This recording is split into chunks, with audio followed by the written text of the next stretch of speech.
Welcome to all CBSE education in Hindi. आज की इस वीडियो में हम देखने वाले हैं क्लास 11th का इंग्लिश का आपका पेपर होने वाला है कल, ठीक है। और उसके लिए इंग्लिश का पेपर हम करवा रहे थे। सेकंड पेपर का थर्ड पार्ट जो है आज की इस वीडियो में हम करने वाले हैं। तीसरा पार्ट रहने वाला है आपका। इससे पहले हमने ऑलरेडी इसके दो पार्ट कर रखे हैं और एक और पेपर कर रखा है, तो उनको भी आप देख सकते हैं। लिंक आपको डिस्क्रिप्शन में प्रोवाइड करवा दिया जाएगा। क्वेश्चन पेपर कुछ इस तरह से है। इसमें जो है हम सेक्शन सी करने वाले हैं इस पार्ट में, ठीक है। लिटरेचर वाला जो आपकी किताब से क्वेश्चंस पूछे गए हैं। यहाँ पे पेपर देखिए तो 80 नंबर का आपका पेपर रहता है। 3 घंटे आपके पास रहेंगे पेपर को करने के लिए। पेपर जो है, the paper is divided into 3 section. Section A reading comprehension, section B writing skill and grammar, and section जो सी रहेगा आपका लिटरेचर का रहेगा। All the sections are compulsory. Do not exceed the prescribed word limit while answering the questions. Please write down the serial number of the question in the answer script correctly before attempting it. Separate instructions are given with each question wherever necessary. तो ये चीजें आपकी पहले भी मैंने आपको बता रखा है। हम आते हैं जहां से पेपर स्टार्ट करना है वहां की तरफ। आपका सेक्शन सी रह गया है, जो दूसरा पेपर है उसके थर्ड पार्ट में। तो हम आते हैं सेक्शन सी की तरफ, यहाँ से स्टार्ट हो जाता है, ठीक है। बाकी आपको पार्ट 1 या पार्ट 2 देखना है तो उसका लिंक मैं आपको डिस्क्रिप्शन में दे दूंगा, वहां से आप इजीली देख पाएंगे।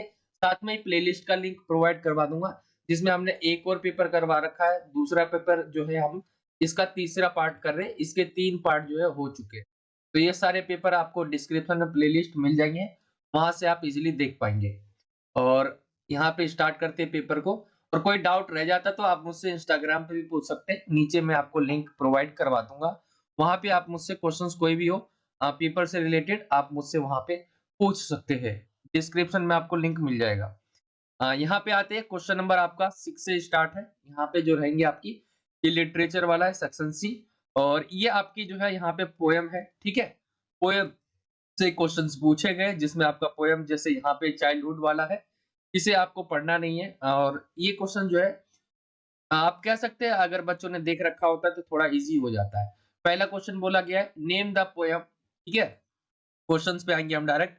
यहाँ पे बोला गया name the poem and the port of these lines, ठीक है। तो कौन है? चाइल्डहुड जो है चैप्टर का नाम है, और किसने लिखा है? बाय मार्कस नातेन ने, ठीक है। यहाँ पे जो है राइट आंसर क्या आ जाएगा आपका? मार्कस नाटन जो है उन्होंने लिखा ये, और ऑप्शन डी इसका राइट आंसर निकल कर आ जाएगा। दूसरा क्वेश्चन है what has the poet come to realise in the stanza, यानी बोला गया है इस कवि, इसमें जो है इसमें आपको कवि को क्या पता चलता है, ठीक है। यहाँ पे देखेंगे that hell and heaven are जो है merely concept and do not exist in the real world, ठीक है। राइट आंसर यही हो जाएगा कि नरक और जो स्वर्ग कहते हैं वो केवल क्या है? अवधारणा है, असलियत में नहीं है ऐसा मानते। तो ऑप्शन ए राइट आंसर हो जाएगा। ये इनकी सोच जो है इस छंद के माध्यम से पता चलता है, जो आपका दिया गया ऊपर, ठीक है, पोयम, उससे पता चलता है कि वो नहीं है। तो ऑप्शन ए ही इसका राइट आंसर हो जाएगा। तीसरे क्वेश्चन पे आएंगे। यहाँ पे बोला गया है what has the poet lost, ठीक है, यानी कवि जो है उसने क्या खोया? तो अपना बचपन, हिज चाइल्डहुड जो है उन्होंने खो दिया है। बाकी आपको हिंट यहाँ से मिल जाएंगे, अगर आप यहाँ पे देखेंगे तो यहाँ पे जो है आपको हिंट जरूर मिल जाएगा। देखिए व्हेन डिड माय चाइल्डहुड गो, तो यहीं से पहला जो तीसरा क्वेश्चन है आपका कि क्या खो दिया उन्होंने? चाइल्डहुड, तो ये आ जाएगा, ठीक है। तो इस तरह से जो है आपका एक क्वेश्चन हो जाएगा। इसी के अंदर आपको अथवा भी देखने को मिलेगा। अथवे में भी आपका कुछ इसी तरह से क्वेश्चन पूछा गया है। जैसे क्वेश्चन है आपका which season has been described here, कौन से सीजन की बात हो रही है? तो ऑटोनम, ऑटोमन, सॉरी, ठीक है। तो ये राइट आंसर निकल कर आ जाए। इसका मतलब क्या होता है? पतझड़ का जो मौसम होता है उसको हम कहते हैं। ऑप्शन सॉरी, ये आपका जो है ऐसे क्वेश्चंस भी आएंगे जिसके अंदर आपका जो है ए बी सी डी दिया जाएगा, यानी एमसीक्यू टाइप भी होगा और एक आध क्वेश्चन नहीं होगा। तो जिस पैटर्न से, उसी पैटर्न से मैं आपको बना के दे रहा हूँ। सैंपल पेपर भी ऐसे ही आया था, तो ऐसे ही आपको देना पड़ेगा, ठीक है। क्वेश्चन दूसरा है identify the poetic device in the second line September sunlight, ठीक है। तो इसका जो है alliteration right answer option A निकल कर आ जाएगा आपका। तो ये हो जाएगा। आपका जो है क्वेश्चन नंबर जो है दूसरा, ठीक है। तीसरा हम देखें, ये आपके क्वेश्चन जो है एक चीज आपको देख लेना है, ये क्वेश्चन नंबर 6 है आपका, ठीक है। क्वेश्चन नंबर 6 में आपके ए बी सी डी करके दिए गए, ए में भी आपको और देखने को मिलेगा, बी के अंदर भी आपको और देखने को मिलेगा। तो अभी हम ए के और पे है, तो यहाँ पे ए के अगर और की बात करें तीसरे क्वेश्चन की, describe the effect of Ottoman season in laburnum tree. तो यहाँ पे आपको दिखेगा, ठीक है। यहाँ पे क्या इफेक्ट की बात की गई है, तो यहाँ पे येलो की बात की गई है, ठीक है। और इससे रिलेटेड अगर हम आंसर देखें यहाँ पे, तो the leaves have turned yellow, ठीक है। तो राइट आंसर आपका ऑप्शन डी निकल कर आ जाएगा। यहाँ जो है इस यहाँ पर किस ऋतु की बात की गई है यही पूछा गया था, ठीक है। तो ये हो जाएगा आपका जो है ये जो बोला गया था, ये तो यहाँ पे डिस्क्राइब करने को बोला गया था इफेक्ट को, जो पतझड़ के जो इफेक्ट होते हैं, ठीक है, उसके प्रभाव के बारे में पूछा गया था। अब बी की तरफ आते हैं हम, ए हमने डिस्कस कर लिया और 3 नंबर के थे, बी भी आपका 3 नंबर का रहने वाला है। तो आपको इन्हें नहीं पढ़ना है पहले, ये थोड़ा इजी रह जाएगा आपके लिए, थोड़ा स्टोरी टाइप का है ये, ठीक है। तो ये आपके लिए थोड़ा इजी रहेगा। बाकी पोएम जो है आपको एक बार देख लेना है सभी पोएम्स को, तो आप जो है एक बार आपके दिमाग में रहेगा, तो आप देखते ही तुरंत आपको याद आ जाए। इस पे आते हैं, इसमें क्वेश्चन पूछा गया है पहला, accepted her cessation with resignation means that the grandmother, ठीक है। तो इसका राइट आंसर क्या आएगा आपको बताना है कि जो अपना जो एकांतवास है को इस्तीफी के साथ जो है स्वीकार किया दादी ने। आपको बताना है क्या आएगा, यहाँ पे आपके सामने ऑप्शन दे रखे, राइट आंसर क्या निकल कर आ जाएगा कि टुक जो है loneliness calmly and accepted her fate. तो यहाँ पे राइट आंसर ऑप्शन डी निकल कर आ जाएगा। क्वेश्चन नंबर 2 की तरफ आएंगे इसके, when did the common link of friendship between the grandmother and grandson break. तो कब, तो राइट आंसर आपका क्या निकल कर आएगा, यहाँ पे ऑप्शन आपके दिए हुए हैं, राइट आंसर आ जाएगा when the author was given a separate room, ठीक है। तो ऑप्शन सी निकल कर राइट आ जाएगा। कब टूटता है ग्रैंड मदर और ग्रैंड जो सन है उसके बीच की जो कड़ी है वो कब टूटती है, ठीक है। जो दादी और पोते की जो दोस्ती रहती है उसके बारे में पूछा गया है। तीसरा क्वेश्चन देखें हम, the happiest hour of the day for the grandmother was when, जब वह जो है स्पैरो को फीड खिलाते थे, ठीक है, जब दाना डालते थे। The sparrow set on her, जब उनके सर के ऊपर जो है स्पैरोज आकर जो है बैठते थे, ठीक है, कंधों पर आके बैठते थे और उनके सर पे। तो ये इनके लिए जो है एक अच्छा टाइम स्पेंड होता था, ठीक है, जो सबसे खुशी वाला समय कह ले आप इसके लिए, ठीक है। तो ये हो जाएगा। और में इसका जो है दिया गया है, जो आपका क्वेश्चन नंबर जो ये है बी है, ठीक है, छठे का ये बी चल रहा है आपका, तो बी हमने देख लिया। इसी के बी में और भी है, तो ये और में दिया हुआ है, इसको आप पढ़ना चाहे तो पढ़ सकते हैं, लेकिन मेरी माने तो पढ़े ना, आपको डायरेक्ट क्वेश्चंस पे आना है और इससे भी एक बार मैच कर लेना है अगर आपको इसमें आंसर मिलता है तो।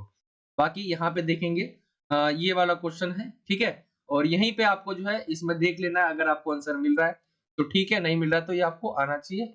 बाकी आपको आंसर मिल जाएगा उसके अंदर अगर आप चेक करेंगे तो। यहाँ पे बोला गया what was the first indication, ठीक है, indication of the impending disaster, ठीक है। What was the first indication of the impending disaster, यहाँ पे बोला गया है और आपके सामने ये ऑप्शन दिए हुए कि जो आपदा का पहला संकेत क्या था ये बोला गया है। तो आपके सामने ऑप्शन है अराउंड 6 पीएम व्हेन जो है winds dropped and sky grew darker, ठीक है, यानी शाम 6 बजे जब आसपास की जो हवाएं होती है वो रुक सी जाती है और जो है आसमान जो है डार्क हो जाता है, ग्रीव डार्कर हो जाता है, ठीक है, गहरा हो जाता है। तो ये एक राइट आंसर निकल कर आ जाएगा आपका ऑप्शन ए इसके अंदर। इसके अंदर आप जो है इसका आंसर मैंने जैसे कहा कि इसका आप यहाँ पे भी पढ़ सकते हैं, जैसे लिखा हुआ the first indication of impending disaster came at about 6 PM with यहाँ पे जो है ओमिनियस साइलेंस, ठीक है, the wind dropped and the sky immediately grew dark, ठीक है। ये आपका राइट आंसर निकल कर आ जाएगा। आगे हमारे दूसरे क्वेश्चन पे, what was the enormous cloud that the narrator speak of. तो यहाँ पे जो है the hug cloud, the hug wave, growing road और वेक वॉकर। तो राइट आंसर जो है ऑप्शन बी निकल कर आ जाएगा अ हग वेव, ठीक है। इसका आंसर आपको जो है यहाँ पे देखेंगे तो आपको यहाँ पे आंसर मिल जाए, ठीक है, मैंने पढ़ा नहीं है किसी भी जो स्टोरी दे रखा है आपका जो भी गद्यांश, ठीक है, जिसे आप पैसेज कह सकते हैं, इसे मैंने नहीं देखा है। मैं आपको डायरेक्ट आंसर बता रहा हूँ। यहाँ पे जो है वेव्स, द हग वेव्स जो है इसका राइट आंसर निकल कर आ जाएगा। आगे हम आते हैं क्वेश्चन नंबर 3 की तरफ। What is the meaning of the word जो है क्रीस्ट, इसकी मीनिंग क्या है? तो आपके सामने ऑप्शन दिए हुए हैं। जो है क्लाउड है, वेव है, रोर ऑफ द वेव है या टॉप ऑफ द वेव है। तो राइट आंसर आपका ऑप्शन डी निकल कर आ जाएगा, टॉप ऑफ द वेव। तो ये हो जाएगा आपका बी वाला क्वेश्चन छठे का। सी की तरफ आएंगे हम। सी भी आपका कुछ इसी तरह से है जैसे हमने बी किया है। डायरेक्ट हम क्वेश्चंस की तरफ आते हैं। हु लाइव्स जो है एट द एड्रेस, तो यहाँ पे आपको जो है अगर आप इसमें देखेंगे तो एड्रेस पे जो है कौन रह रही थी आपसे पूछा गया है, पते पर कौन रहता था। तो यहाँ पे देखेंगे आप अगर इसमें मिल जाए तो आपको, ठीक है, एक बार हम देखते हैं यहाँ पे है कि नहीं है। तो इसका आंसर आपको इसमें नहीं दे रखा है। वैसे आपको कोई कोई क्वेश्चन ऐसे होते हैं इसमें जो नहीं आपको दे रखा होता है। बाकी इसका राइट आंसर जब वो जो है पति पे जाती है तो मिस्टर डोरलिंग जो है वहां पे रहती है। ठीक है, तो राइट आंसर ऑप्शन सी निकल कर आ जाएगा। क्वेश्चन नंबर दूसरा देखिए, what kind of emotions are felt in the narrator heart at this time. ठीक है, यानी किस प्रकार का जो है उनके भाव जो है भरे रहते हैं उनके मन में, आपको बताना है। तो आपके सामने ऑप्शन दे रखे, ये आपको जो है she stake it upon finding finding her mother's belongings. ठीक है, सी हैड एंड फीलिंग जो है बिट्रेड बाय मिस्टर डोरलिंग, या she full of gratitude of Mr. Dorling for taking care of her mother's belongings, all of the above। तो इसका answer मुझे बताना है आपको कि क्या आएगा निकल कर। ये है आपका सी का दूसरे का आंसर आपको मुझे बताना है। तीसरा क्वेश्चन है आपका, which word from the paragraph which means the same as small pieces। तो राइट आंसर आपका ऑप्शन डी निकल कर आ जाएगा, seeds। क्वेश्चन नंबर 4 है आपका, who is the writer of this chapter। तो राइट आंसर क्या निकल कर आ जाएगा, इस चैप्टर के जो राइटर है उसका नाम बताना है आपको, तो मार्गा मिंको। ठीक है, राइट आंसर निकल कर आ जाएगा। तो ये हो गया आपका क्वेश्चन नंबर जो है सी। उसी में आपको और भी देखने को मिलेगा, कुछ इस तरह से आपके सामने है। तो इसमें हम डायरेक्ट क्वेश्चंस पे आते हैं। पहला क्वेश्चन है, who has been referred to as her in this line. ठीक है, तो यहाँ पे आपको बताना है, ये वाला जो है मुझे आप खुद करके बताइए कि who has been refer as her in this line, किसको हर जो है कहा जा रहा है। दूसरे क्वेश्चन पे आएंगे, why and Andrew not take a need of her. ठीक है, यानी एंड्रयू ने उसके जो है एड क्यों नहीं लिया। तो यहाँ पे आपके सामने ऑप्शन है, इसमें से मुझे आंसर बताइए क्या आएगा। और थर्ड वाला है, which word from the lines means that same lifeless. ठीक है, लाइफलेस का मतलब आप जानते होंगे, जिसका मीनिंग होता है बेजान। तो इसमें कौन सा राइट आंसर निकल कर आ जाएगा, ये आ जाएगा आपका लिम्प। इसका मतलब भी लंगड़ा होता है, तो लाइफलेस आप इसे कह सकते हैं। ठीक है, तो ये हो जाएगा आपका थर्ड वाला क्वेश्चन। इस तरह से सी का और था ये। हम आते हैं क्वेश्चन नंबर 7 की तरफ। 7 जो रहेगा आपका क्वेश्चन, इसमें 4 क्वेश्चन रहेंगे आपके, 4 में से किन्हीं 2 का आपको आंसर देना है, और ये 3-3 नंबर वाले रहेंगे। तो सबसे पहला क्वेश्चन है A, what is the meaning of the lines both were with the laboured is of loss. ठीक है, यहाँ पे जो क्वेश्चन है बोला गया है ए में कि इस लाइन का मीनिंग बताना है, दोनों नुकसान की आसानी से मेहनत करते हैं। ठीक है, दोनों नुकसान की आसानी से मेहनत करते हैं यहाँ पे बोला गया है। इसका एक्सप्लेनेशन कुछ इस तरह से आप देख सकते हैं, मैं आपको आंसर दिखा देता हूँ। क्वेश्चन नंबर दूसरा है, what preparations were made by the narrator before their round the जो है वर्ल्ड वॉयेजर। ठीक है, तो यहाँ पे जो है बोला गया है कि जो जिन्होंने एक्सप्लेन किया, जो एक्सप्लेन कर रहे उनके द्वारा, कि विश्व यात्रा के दौर से पहले क्या तैयारी की थी। ठीक है, तो यहाँ पे आप देख सकते हैं क्या तैयारी की थी, यहाँ पे लिखा हुआ है। आप यहाँ पे पॉइंट्स ऐड देख सकते हैं। यहाँ पे हम आते हैं क्वेश्चन नंबर सी की तरफ। मैं आपको पढ़ के नहीं बता रहा हूँ, बाकी आपके सामने आंसर लिखा हुआ है, आप इसे खुद भी पढ़ सकते हैं। What for did Professor Gaitonde enter the four-ways building? What was his experience there? कैसा उनका एक्सपीरियंस था बताना है कि प्रोफेसर गाइटोंडे ने फोर्ब्स बिल्डिंग में जो है प्रवेश किया जब, तो उनका अनुभव कैसा रहा। तो यहाँ पे लिखा हुआ है जब वो गए Forbes building to meet Vinaya Gaitonde, his own son, ठीक है, वह अपने खुद के जो बेटे हैं उनसे मिलते हैं। यहाँ पे और चीजें एक्सप्लेन है, आप यहाँ पे इन्हें पढ़ सकते हैं। डी की तरफ आए हम। डी जो बोला गया है, what does the speaker mean by saying what he loves I can not share, ठीक है, यानी जो कह रहे हैं वक्ता, ठीक है, कहने का क्या तात्पर्य है, यहाँ पे बोला गया जो प्यार करता है उसे मैं साझा नहीं कर सकता। तो ये आपका है ये क्वेश्चन, इसका आंसर कुछ इस तरह से होगा। तो चार में से कोई दो करने हैं, मैंने चारों क्वेश्चन आपको आंसर दे रखे, इन्हें आप जरूर करके जाइए क्योंकि ये आ सकते हैं क्वेश्चन। क्वेश्चन नंबर 8 की तरफ आते हैं। इसमें बोला गया आंसर एनी वन देना है, किसी एक का देना है। दो रहेंगे तो यहाँ पे दो है, अथवा भी दे रखा और कह दिया आपको पहले ही कि और है ये, ठीक है। हु वाज अंकल क्रुश्चोव, ठीक है, Khrushchev why was considered the craziest member of his tribe, ठीक है। जो यहाँ पे क्वेश्चन बोला गया है कि चाचा जो है खोसरोव, ठीक है, खोसरोव जो है वो कौन थे, यहाँ पे बोला गया उन्हें जो है सबसे सनकी क्यों माना जाता था, और उनके कबीलों में जो है उन्हें सबसे सनकी क्यों माना जाता था। तो यहाँ पे बता रखा है एक्सप्लेनेशन। जो अंकल जो है खोसरोव है, वाज अ रिलेटिव ऑफ आराम हु वाज एन एनोमोरियस मैन, ठीक है, क्योंकि वो एक जो है बहुत बड़े आदमी थे और वो किसके रिश्तेदार थे, आराम के। He was short tempered and impatient by nature, ठीक है। और यहाँ पे देखे हम, his standard response to all the problems was it no harm pain और नो अटेंशन टू इट। तो यहाँ पे कुछ इस तरह से इसके आंसर आप एक्सप्लेन करेंगे। हम आते हैं अगले क्वेश्चंस की तरफ। How was the new ruler of the state selected, ठीक है, यानी बोला गया है राज्य का जो नया शासक कैसे चुना गया। तो यहाँ पे आप देख सकते हैं, after the king the ministers and the messenger to proclaim that the next man to pass the city gate would choose the ruler of their state, and idiot happened to pass the gate.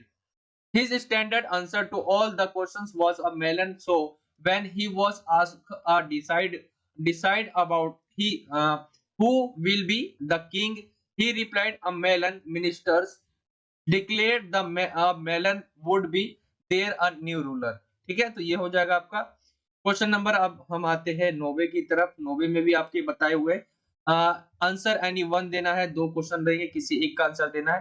Question क्या है, ये आपके question 6 number वाले हैं। Question यहाँ पे अंक लिखे हुए, क्वेश्चन के क्या क्या अंक रहेंगे, इसका भी अंक 3 नंबर का था, ठीक है। हम आते हैं अब ये 6 नंबर वाला जो क्वेश्चन है आपका, यहाँ पे बोला गया है 6 नंबर वाले क्वेश्चन में कि what impression did the two towns Hor and जो है Dorchen, ठीक है, Dorchen leave on the author's mind, ठीक है। यहाँ पे बोला गया है कि होर और डॉर्चन दो नगरों ने जो है भारत पर क्या प्रभाव छोड़ा। यहाँ पे बोला गया है कि लेखक के यहाँ पर प्रभाव उनका पूछा गया on live on the author's mind, ठीक है। तो यहाँ पे इसका एक्सप्लेनेशन है कुछ इस तरह से, आप देख सकते हैं ये इसका आंसर। इसी में अथवा आपका दिया हुआ है। अथवा क्या है, the mummy is in a very bad condition because of what Carter did the in the 1920s, what did Carter do anyway, ठीक है। यहाँ पे बोला गया है कि जो मम्मी है उसकी आप देखेंगे the mummy is in a very bad condition because वो बहुत बुरी स्थिति में होती है, क्योंकि जो 1920 की दशक की बात हो रही है कि जो है जिस कारण जो है Carter did in what did Carter to do and why, Carter ने क्या किया और क्यों, ठीक है। तो यहाँ पे वो आंसर आपका यहाँ पे मिल जाएगा, इसका आंसर पूरा ये कुछ इस तरह से इसका आंसर है। 6 नंबर का है तो थोड़ा बड़ा लिखना पड़ेगा। 10वां क्वेश्चन 10वें क्वेश्चन की तरफ आएंगे हम, ठीक है। ये अथवा था आपका, दोनों में से एक करना है 9वें क्वेश्चन में। 10वें क्वेश्चन जो आपका लास्ट क्वेश्चन है, आंसर एनी वन, किसी एक का आंसर देना है। और यहाँ पे 6 नंबर का है ये भी क्वेश्चन। क्वेश्चन क्या है, एक्सप्लेन द इंसिडेंट जो है विद डोरिस, एक्सप्लेन करना है आपको इंसिडेंट को विद डोरिस के साथ। तो यहाँ पे आपके एक्सप्लेनेशन 3 पॉइंट दे रखे हैं मैंने जो इंसिडेंट के है, ठीक है। यहाँ पे आप इसे देख सकते हो। इसी के अथवे में यहाँ पे बोला गया है what impression would you have of a morality, ठीक है, that was peaceful and just. यहाँ पे जो बोला गया है क्वेश्चन कि आपका जो है राजशाही के बारे में बोला गया है कि आप क्या सोचते हैं, उसके बारे में आपको बताना है यहाँ पे। तो ये हो जाएगा आपका पूरा पेपर। इसका आंसर नीचे भी आपको यहाँ पे कुछ इस तरह से दिख जाएगा। तो ये आपका पूरा पेपर रहता है जो आपके बुक से पूछे जाएंगे क्वेश्चंस। आई होप कि आपको समझ आया होगा क्वेश्चन किस-किस तरह के क्वेश्चंस आपसे पूछे गए हैं और ऐसे ही क्वेश्चंस आपके पेपर में आएँगे। तो ये क्वेश्चन ज़रूर करके जाइए आप, बहुत ज़्यादा इम्पोर्टेंट है ये। तो आई होप कि आपको वीडियो अच्छा लगा होगा। वीडियो अच्छा लगा हो तो वीडियो को लाइक करें, शेयर करें अपने दोस्तों में। चैनल पे नए हो तो चैनल को ज़रूर सब्सक्राइब करें और पिछले पार्ट अगर आपने नहीं देखे तो उसका लिंक आपको डिस्क्रिप्शन में मिल जाएगा। उसको भी ज़रूर देख लें आप पेपर करने से पहले। एंड सभी को ऑल द बेस्ट पेपर के लिए। ठीक है, पेपर अच्छे से करके आना और कमेंट करके जरूर बताना कि पेपर कैसा गया। चलिए मिलता हूं मैं आपसे अगली और एक्साइटिंग वीडियो में। जब तक के लिए जय हिंद, जय भारत, वंदे मातरम।